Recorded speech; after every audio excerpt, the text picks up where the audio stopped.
of government? Your Honor, objection, please. What What is the Your ground Honor? for the objection? The question of the defense is speculative. Overruled. Witness may answer. The threat to the President and all other high government officials like the Senate President, the Chief Justice, the Speaker of the House, or any other officers is a threat to the national security and threat to public safety. All right, very well. Now, did you create a special task force to investigate on the threats to the life of VP Sara? There was none to my recollection. So, let us recall the interview of Dempsey Reyes of the Philippine Daily Inquirer. This is part, Your Honor, of Annex G9 of the Articles of Impeachment. And please direct your attention to paragraph 13 of the minutes of the meeting and allow me to read. Number 13, are you aware of the threats? Your Honor, please, may we confront the witness with the document? Very well, Your Honor. We will provide Assisting- the hard copy and we will display also or flash on the screen a soft copy of such document. Assisting counsel for both parties may approach the bench and confront the witness with a copy of the document that the counsel for the respondent is referring to. Kindly proceed, counsel. All right. It says, paragraph 13, or question and answer number 13. Are you aware of the threats? Answer. May press con kasi earlier than that, sabi niya lang, gusto daw siyang patayin daw, according to her ni speaker. That was during a press conference the day before, November 22. So my question is, can you confirm that this is part of the NBI's own records? It reflected on the investigation report, so I presume it is. All right. So this is information regarding the threats to the life of VP Sara, is it not? Nakalagay po doon, may threat daw po. Alright. Sama po. And when you became NBI director in February 2026, did you conduct a motu proprio investigation to help her? I was informed by the investigating officers that it was considered the threat that was mentioned to the Vice President. In fact, personalities were subpoenaed, including the Vice President, 2 times in order to aid the National Bureau of Investigation in this investigation. However, to no avail, there was no attendance from the personalities that was invited. All right. So let me clarify. Under your leadership already, did the NBI subpoena VP Sara for this? We never subpoenaed because we noticed that every time proper subpoenas was issued to the Vice President, she will never attend a subpoena. And your basis for saying that is the subpoena connected to the first investigation, correct? Not only that, in a lot of proceedings, including the proceeding in the impeachment at the House of Representatives, I noticed that she never attended. So that was your motivation for not issuing a subpoena. Anyway, under your leadership... Your Honor, please, may I move to strike from the record the word motivation? The witness never said motivation. Let it remain in the record. Witness may, counsel may proceed. All right, so under your leadership, did the NBI subpoena former Speaker Martin? Wala pa po. Wala. But do you intend to issue a subpoena against him?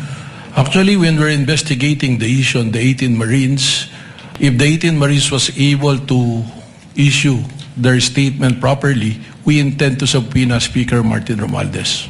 Okay. So under your leadership, did the NBI subpoena those who were present during that November 22 press con? There are some personalities that were subpoenaed. In fact, I noticed that you have presented the subpoena yesterday. Yeah, but isn't it that those subpoenas were under the leadership of Director Santiago? Well, as to the investigation of at that time, it was already been the subject of a resolution pending before the Department of Justice. So in other words, insofar as the alleged threats to the President, there is an ongoing investigation. But in terms of the alleged threats against the Vice President, there's no ongoing investigation. Because there is a big difference, Your Honor. Okay. How about Princess Maui, for example, from the November 23 press con? Was she subpoenaed under your leadership? Asked No. and answered question, Your Honor. This is the first time about Princess Maui, Your Honor. Your Honor, it has been asked already during the cross. No, the ground is correct. Asked and answered, meaning the witness already answered, no, he did not. All right. Counsel may proceed. But you mentioned a while ago that there were two subpoenas issued against VP Sara, correct? Yes, sir. Based on the record that was turned over to Yeah, but those two subpoenas were issued by former Director NBI Santiago and not under your leadership. by the National Bureau of Investigation, yes, under the leadership of Director Santiago. But just to clarify, under your leadership, no subpoena. The subpoenas, Asked and answered, Your Honor. Asked and answered. Move on, counsel. All right, I'll move on. Now, you mentioned yesterday that for grave threats and inciting to sedition, these are still pending before the DOJ. Asked and answered, Your Honor. Asked and answered, counsel. All Move right. on. You likewise mentioned yesterday that you have an ongoing investigation. And my question is this for the alleged contracting for the assassination? yes, that is very clear. I was able to explain that yesterday. Okay, and particularly, the ongoing investigation pertain to the leads that you have to the alleged person that VP Sara talked to. Among others, Your Honor. But no subpoena has been issued to such alleged person under your leadership. Because we are under a case build-up status. It is an ongoing investigation as mentioned yesterday, sir. Okay. Now, let me just clarify. In a subpoena, the NBI must specifically identify the felony or crime for which you are issuing the subpoena. Is that not the case? Yes, we provide what is the crime that So- we will investigate. Okay, very well. So here, what will be the felony or crime that will be indicated in the subpoena? But you have to remember, we are also have the mandate to protect the Constitution, to protect the peace and order. And if it goes to the national security and peace and order, we are also mandated to investigate. Your Honor, with all due respect, Your Honor, the answer was not responsive. Your My Honor- answer was very specific. My question was very specific. What will be the felony or crime that will be indicated in the subpoena? Witness will please answer. The question was simple. What is the crime, if any, or penalty in relation to the document being asked by the counsel? We all know that there is no crime committed when there is a plan to kill until it is executed. But what I'm saying, that's why I'm qualifying, is because one of the mandates of the National Bureau of Investigation is to protect the national security. And we are also mandated to issue a subpoena or an investigation to do so. So if in this case, we cannot issue a subpoena, we can issue an invitation for those persons of interest. So no, you cannot issue a subpoena but just an invitation. In other words, this is not under the jurisdiction of the NBI, correct? It is within the power of the NBI to protect the national interest and the national security. And as mentioned, there is a continuing threat to the President and under Section G, Section 5 of the Republic Act 10867, it is one of the primary duty of the NBI to protect the security of the President. All right. Yesterday, you also mentioned betrayal of public trust, correct? That is correct. Can that be indicated in the subpoena when you issue it against this alleged person? It can be or it can be not. But why will we put the subject betrayal of public trust if the person being subpoena is not being tried for betrayal of public trust? What if it's against the Vice President? Just to clarify, can the subpoena indicate betrayal of public trust? We cannot put that because that is not a subject of a case under the revised penal code or a crime. The betrayal of public trust is the variable subject of an impeachment court. All right. So you admit nonetheless that betrayal of public trust is a ground for impeachment, correct? That is correct. I think it's in the Constitution. All right. And are you saying that once you reach your findings, because we're all waiting for that, is it correct to say that you will file another impeachment case against VP Sara? Oh, thank you for that question. So that I Objection, can Your explain. Honor. That is speculative. I think the witness is competent enough and in fact thank the counsel for his question. I'm interested to hear what the witness will also answer. Thank you, Mr. Presiding Officer. The betrayal of public trust as the issue in the impeachment court, we don't need to investigate even if we pinpointed the person contracted. Because the point being is, the betrayal of public trust was already been consummated when she publicly admitted, there is already an admission that she contracted a killer, a mamamatay tao or assassin, to kill the president. And that itself is already an admission. At sinabi pa niya, pumayag na yung kinausap kong mamamatay tao. That constitutes betrayal of public trust. Why? Because the oath of office of the president, sabi niya, she will execute the law and do justice to every man. So, pag nagbalak kang pumatay at ginawa mo yan, that is no justice to every man. It's not execute the law. Execute the president yung gusto mong gawin dyan. Your Honor, with all due respect, Your Honor, I know that NBI Director took pains in explaining his answer, but his answer already contains conclusions of fact and law. And may we ask Your Honor? May I respond, Your Honor? I'm not yet done. In keeping, Your Honor, with this court's ruling last week, may we ask Your Honor that it be stricken off the record, Your Honor? My answer was pretty simple. And Counsel for the lead prosecutor. My question was pretty simple. Sorry. Your Honor, ang depensa po ang nagtanong kung mapapatunayan na nag-commit ng betrayal of public trust, kung sasampahan pa ng impeachment ulit, at sinasagot lamang po ng testigo, consummated na ang betrayal of public trust dahil may kausap ng tao na pumayag na to execute the President, the First Lady, and the former Speaker. That's precisely the ground for our motion, Your Honor. Can we get the ruling, Your The Honor? motion to strike off is denied. Let the answer of the witness remain in the records. That was his answer, counsel. However,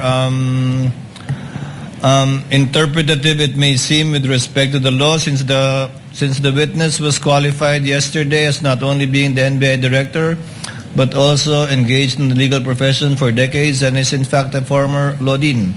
Let that remain in the records for the consideration of the senator judges. You may proceed, counsel. All right. My question is this. Are you conducting your ongoing investigation to substantiate this current impeachment case? Again, sinabi ko na po, kung ang pagbabasihan is betrayal of public trust, nandoon na po. Bakit po namin hinahanap A yung simple- kinausap na papatay? With all due respect, Director, simple yes or no will do. Hindi po, dahil sinabi ko na Alright. nga, Can you rephrase your question, counsel? So are you conducting the ongoing investigation to substantiate this current impeachment case? no need to substantiate because it's already been established. All right. So Now, the answer, Director Matibag, so the answer is you are not investigating anything in connection with the current ongoing impeachment case. Yes, because it's already been established. all right. Proceed, counsel. Insofar as the leads to this alleged person, do you share information to the Cybercrime Division? Kasama po ang Cybercrime Division sa aming pong committee. Kaya kung ano po yung mga findings na nandoon, kasama po sila kung sila po ang pumunta. Subalit, kung ito po ay meron pong level of security na hindi naman kailangang malaman ng Cybercrime Division, hindi po namin ito ibinabahagi sa kanila. All right. So because after all, the Cybercrime Division is Your part. Honor, please. What's the question? What's the objection? May we know if the defense is making a manifestation or raising a question? I am going to the question. He was Your Honor. about to ask a question, I believe, counsel. Let's allow him to finish his question. Counsel may proceed for the respondent. Because the cybercrime is part of the special task force, correct? That is correct po. How about Agent Lotok in particular? Do you share the leads to this alleged person with him? Hindi po siya parte ng Special Task Force. But wasn't he part of the Cybercrime Division as well? Hindi po, siya po ay Regional Director ngayon ng BARM. Yes. But he was once part of the Cybercrime Division. Dati po yun nung hindi pa po ako Alright. Director. Okay. Now, let's go to the special task force that you mentioned. You have one team leader and two assistant team leaders in your special task force, correct? Tama po. Alright. And then how many members from the NCR? Ang NCR po, Yung po ang buong division na kasali at ang tumatayo po na representante nito ay yung kanila pong regional director. But you mentioned that they are members of the special task force. In your estimation, how many from the NCR are involved? Ang NCR po, we give the freedom to the regional director kung ano pong aksyon ang kailangan niya aksyonan at ano pong team ang kanyang bubuin for purposes of doing a particular investigation in relation to the said task force. Your Honor, may we respectfully again ask that the court give a directive to Director Matibag to give a more responsive answer. My question is, how many? So he can May I comment, Your estimate Honor? a number. Counsel for the respondent, the question was how many? The answer of the good director was it depends, and it would depend on the NCR regional director how many he would assign.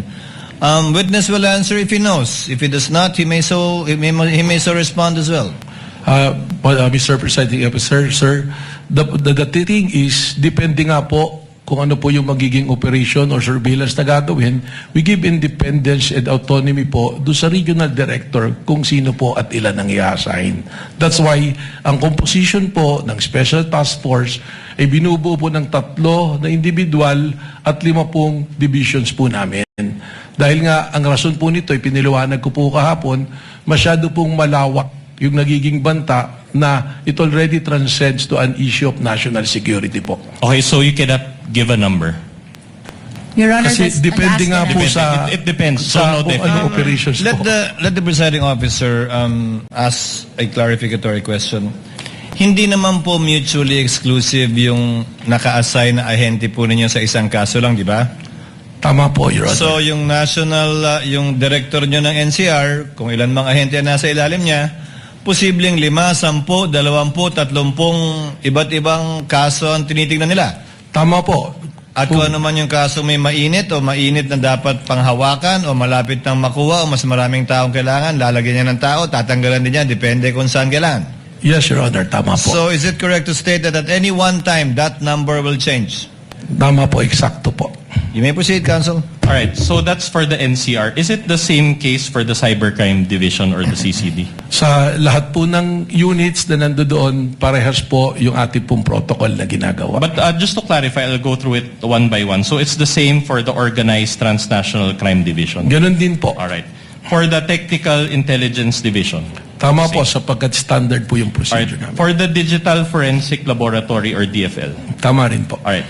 Now, are these members of this special task force given additional salary for their work for the special task force? I think that is not allowed po under the law. Baka po bumagsak kami sa audit niyan or sa DBM po. So they're basically working with the special task force for free? Hindi po libre. Empleyado po sila. Mayroon po silang sweldo. At parte po ng trabaho nila yung ginagawa So po in nila. other words, that's already part of their main job description? I think that's how the government system work po, respectfully. All right. Now, yesterday, you brought confidential records regarding your leads, correct? Tama po. Did you bring those records again today? Nandirito po. Nandyan. Sa akin ba yung po? And are these records from the special task force? Iba-iba po, halo-halo na po. Halo-halo na. All right. And you mentioned that you cannot share these records to the public. Is that the case? Tama po, binanggit ko po kahapon. All right. Now, if the Honorable Court issues a subpoena, will you comply? Pag-aaralan po natin kung naayon sa batas ay beti nating ipagbigay alam po sa impeachment court na ito. All right. Don't you believe that ang katotohanan ay hindi confidential? Meron po tayong proseso na sinusunod. Kung ito man ay totoo at ito ay magbabiolate po sa batas, baka hindi po natin dapat itong gawin. Dapat hindi payagan, no? Hindi po sa hindi dapat payagan, I think, sa linya po ng inyong Objection, Your katanungan. Honor.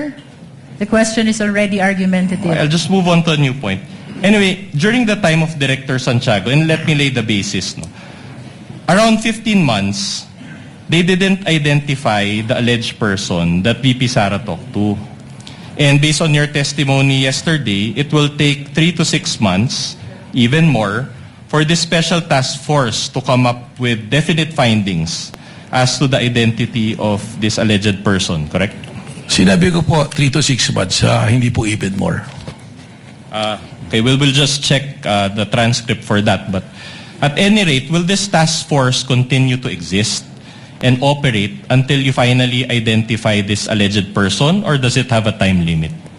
Kailangan po aming matagpuan yung pong taong binanggit na kinausap po. So as long as you cannot provide a concrete output, the special task force will continue to exist. Asked and answered, Your Honor. Asked and answered.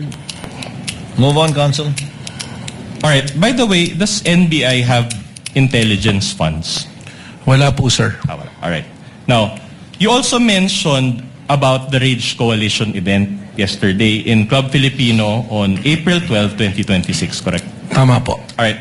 Now, this was already around 14 months from VP Sara's press con, correct? Tama po. Now, my question to you is this. Was VP Sara present in that April 12, 2026 event? Wala po siya, sir. All right, no. Now, you mentioned also the concept of kinetic force. Can you recall? Yes, sir. All right. Now, my question to you is this. Despite the lapse of 14 months and the absence of VP Sara in that event, you still concluded that this event was still part of what you call kinetic force. Is that the case? Tama po. All right. And based on your findings, this kinetic force came from VP Sara's November 23, 2024 press con, correct? Hindi lamang po yun. Ang sinabi ko po ay may pagkakaugnay sapagkat yung pong statement na I want to cut his head, gusto kong kunin ang ulo niya, at ang sinabi din po ni Mayor Baste, isang ulo lang ang kailangan namin, ang ulo ni Pangulong Bongbong Marcos. All right. So, you mentioned also that there was a participant in a PBBM rally that shouted, "Barilin na yan." When did this happen, if you can recall? Hindi po ito rally, meron pong event. Ang okay. atin pong Pangulo sa Nueva Ecija, naka-live broadcast po ito sa RTBN at meron pong nag-komento bigla na sinabi, barilin na yan. Can you recall the date of that event? You said event? Hindi ko po ma-recall yung exactong date pero nandito rin po sa All report sa amin yan. But is this also part of the kinetic force that you mentioned? Lumalabas po sa amin pong pag-aaral. How about yung nangyari kay Undersecretary Claire Castro in Canada? Is this also part of the kinetic force? Irrelevant, Your Honor. Your Honor, I'm trying to lay the basis, Your Honor. Witness may answer. Well, If he ito knows. na nga po yung sinasabi natin na nagkakaroon po ng malawakang kaguluhan na epekto po ng madalas na pagbabanta at seryosong pagbabanta sa Pangulo na ngayon ang mga itaong kahit na ordinaryo ay inaatake po. Hindi lamang ang Pangulo kundi ang iba pa rin pong matataas na posisyon. So the answer is yes, it's Yes. part of the kinetic force. So, in other words, this kinetic force can reach foreign countries. Lumalabas po na gano'n. Okay. Dahil marami po tayong Pilipino na nandoon na napapanood po That's sa social okay, media. Director. Now, how about the flood control rallies? Is this part of the kinetic force? Yung flood control rally na aling pong flood control rally? To be Any flood specific. control rally? Probably, Is it part- baka po kung maaari lang po sir, ibigyan nyo ko ng specific para po mas may paliwanag ko po.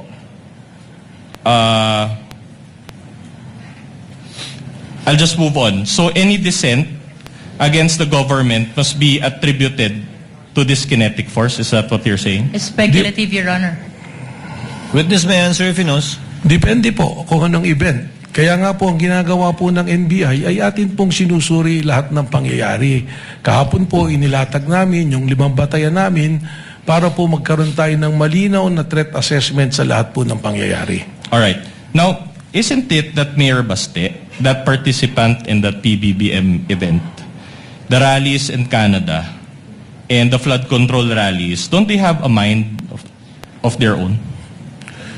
Your Honor, we are objecting on the Your ground Honor. of vague. Kindly clarify the question. Your Honor, the witnesses... Kindly reform, counsel. I also did not quite get the question. Kindly reform, counsel. So are you saying that these people that I mentioned, they cannot act independently and are compelled by the kinetic force that you mentioned? That is Sino pong speculative, mga Your tao? Honor. Mayor Baste, the participant in the PBBM rally, the rallies in Canada, and the flood control rallies?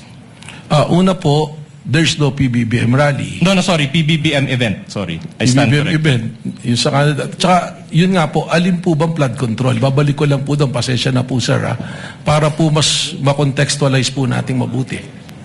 Yes, Your Honor, please. May we request I think the clarification question- from the defense? I think the question, Director Matibag, is produkto po ba nung binabanggit yung kinetic energy kahapon yung mga pagkilos laban sa administrasyon at individual na mga miyembro ng administrasyon?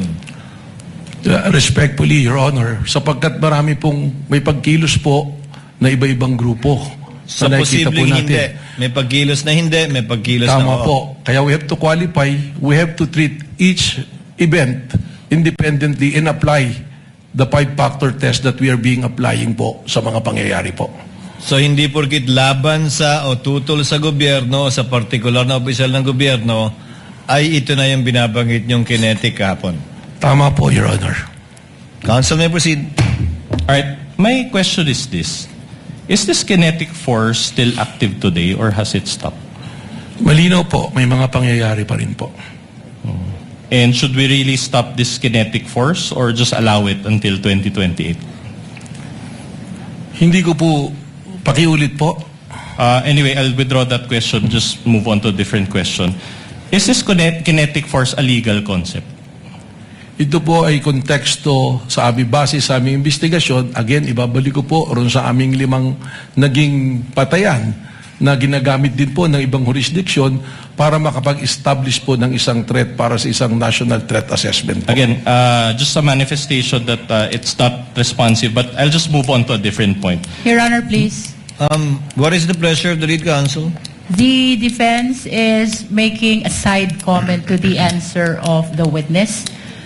Can we please remind him to avoid making side comment as previously invoked by the impeachment court? Then Your I Honor? will raise another motion, Your Honor, that the witness's answer is not responsive. Counsels, let this not be a debate between and amongst the two parties. Let the witness answer and give his testimony.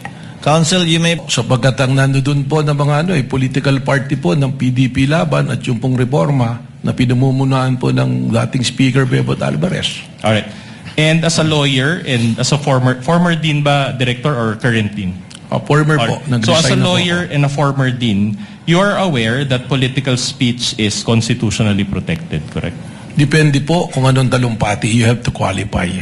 And unless we are under martial law again, Mayor Baste should be able to freely express his dissent to the government. Your Honor, that is speculative. Let the witness answer. He is competent to answer that question. Unang-una, tama naman po kayo, wala namang martial law ngayon at pwede naman pong magsalita. But the freedom of expression has limitation also. Kung ito po ay nagbabiolate na ng batas at nakakasama na sa ating bayan, ay hindi naman po ito kasama na sa freedom of expression. All right. But my question to you is this. Did he directly urge the people to overthrow the government in that rally? Ang sinabi po niya, base sa aking testimonya, ay isang ulo lang ang gusto namin, ang ulo ni Bongbong Marcos. At kung matatandaan po ninyo, ay correlated it dun sa mga dati pang mga pangyayari. Hindi lang po yung event at sinabi na yun ang aming nagbasehan base sa aming pamantayan po sa pag-assess po ng bantao ng threat po. But that was your own interpretation of what That is happened. not only my interpretation, but is the interpretation of the new National Bureau of Investigation based on the standards that we follow, consistent to the standards All that right. we are following. Is it your interpretation that those also demonstrate destabilization efforts? Please repeat, pakiulit po, Is it sir. also the NBI's interpretation that those remarks constitute destabilization? Argumentative, Your Honor. No, if the witness can If he answer. knows, Ano pong particular na sinabi? That speech by Mayor Baste, in general. Yung pong kanyang sinabi na ang ulo lamang ni Bongbong Marcos ang kailangan namin at sabi ko nga, in correlation to the other events, applying the 5-factor standards that we have been using, which is recognized by other jurisdiction, dun po kami nagkaroon po ng conclusion. Sorry, Director, I didn't quite get your answer. So, are you saying that that's destabilization or no destabilization? Misleading, Your Honor. No, the director hasn't answered yet.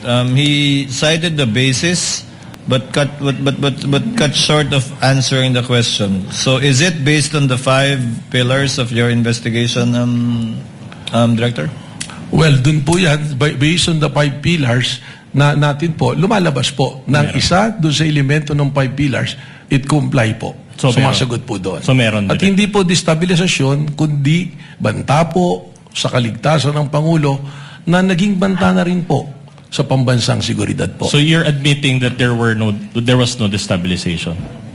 Argumentative, Your Honor. No, it's connected to the question, Your Honor. Previous Counsel, the session. witness has answered for the appreciation of the senator judges. You may proceed to a similar question or move on to another topic. Yeah, I'll proceed with a similar question. Director, I am showing you a news article. This is Exhibit D-4-66 entitled, and I quote, Palace dismisses